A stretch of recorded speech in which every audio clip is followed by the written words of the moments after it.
মাননীয় প্রধানমন্ত্রীকে আমরা ধন্যবাদ জানাই যে ওনার সুদূর প্রসারী চিন্তা চেতনা, উনি যে এত গভীর থেকে চিন্তা করেছেন যে নেতাকর্মীদের পাশে দাঁড়ানোর জন্য একটা আলাদা সংগঠন যেটা কিনা কোনো স্বার্থহীনভাবে নিঃস্বার্থভাবে কাজ করে যাচ্ছে। এবং আজকে আমাদের যে এলাকায় এসেছে আমাদের মহিলা এমপি, আমাদের মাননীয় সংসদ সদস্য নিপুণ রায় চৌধুরী, ওনার এলাকায় এসেছি, উনিও খবর রাখছেন এবং উনিও খোঁজখবর নিচ্ছেন, সহযোগিতা করছেন। আমরা গর্ববোধ করি যে আমরা এমন একটা নেতার নেতৃত্বে চলছি যে আমরা প্রত্যেকটা এমপি, প্রত্যেকটা কর্মী, প্রত্যেকটা সংগঠন সব জায়গায় কিন্তু আমরা মানবতার কাজ করে যাচ্ছি। এবং ওনার মানবতার যে নিদর্শনগুলো আমরা দেখছি, যে নিদর্শন দেখছি, এটা অতীতে কখনো আমরা দেখিনি।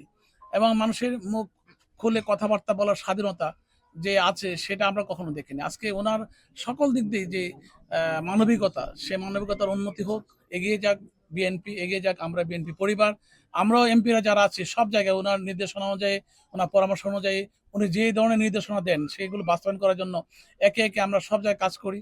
তাহলে দেখা যাবে একটা নতুন বাংলাদেশের জন্ম নেবে। আজকে যে বাংলাদেশটা আমরা দেখতে পাচ্ছি সেই বাংলাদেশটাই দেখা যাচ্ছে যে একটা ছোট্ট একটা টিকটকার বা ছোট্ট একটা কন্টেন্ট ক্রিয়েটর একটা মন্তব্য করলো, ওনার চোখে আসলে দেখা যায় যে সেটা নিয়ে আমরা রিয়াক্ট করি না। আমরা করি কি, তার একটা ব্যবস্থাপনা করি, একটা ম্যানেজমেন্ট করি, যেটা আগে ছিল না। আগে রিয়াক্ট করে দেখে তাদের মুখ বন্ধ করে দেওয়া হতো। কাজে আমি বলি ব্যক্তির স্বাধীনতা আজকে এসেছে, মানুষের বাক স্বাধীনতা এসেছে, মানুষের অধিকার বাস্তবায়নের সেই সময় এসেছে। আপনারা দোয়া করবেন মাননীয় প্রধানমন্ত্রীকে আল্লাহ দীর্ঘায়ু করুক, যাতে করে আমরা ওনার নেতৃত্বে আগামী দিন এই কাজগুলো চালিয়ে যেতে পারি। এটা একটা জাস্ট একটা উদাহরণ। এরকম কিন্তু আমরা ওনার নির্দেশে হাজার হাজার কাজ করেছি, কিন্তু আমরা নিউজে কখনো আসিনি, কারণ উনি কখনো প্রচার পক্ষে না, প্রচার বিমুখ মানুষ। তবে যাই হোক, এই জিনিসগুলো করার উদ্দেশ্য একটা যে আমাদের যারা আমরা সমাজে আছি সবাই যাতে আমরা এই জুলাই যোদ্ধা সহ যারা অসহায় নিপীড়িত নির্যাতিত মানুষ আছে তাদেরকে সম্মান করি, তাদের পাশে দাঁড়াই এবং সমাজটাকে আমরা সম্মানজনক করি, নিজের সম্মানিত হই।